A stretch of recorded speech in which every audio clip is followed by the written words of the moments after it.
Are you an anxious person? If you've experienced any form of anxiety before, you'll know how crippling it can get. It's up to me to achieve this. I just don't have what it takes to do this. What if the worst happens? I won't be able to survive it.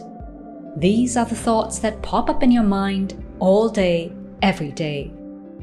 So what do you do when anxiety is ruthlessly knocking on your front door? Let's turn to the Bible to see what it says about anxiety. Anxiety says, it's up to me to achieve this, but I'm too inadequate. Anxiety points out our flaws. It tells us we're solely responsible for achieving our own goals, and no one is able to help us. Scripture says, of course we're too inadequate. We were never meant to do this alone. When Scripture points out our weaknesses, it also magnifies the loving and powerful God who is at hand to help us. God sees and knows us in inscrutable detail, and He promises to be with us and give us the courage to keep going. Anxiety says, what if the worst happens? I won't be able to survive it. Sometimes we're so anxious for what we want, we feel we can't live without it. We mistakenly place our identities on the items we desire, thinking that we're nothing without them.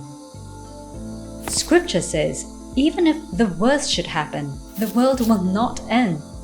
He looks after His own. Scripture tells us to pray when we're anxious, but it isn't about granting us our wishes. The peace that follows prayer assures us the world doesn't end if we never get them.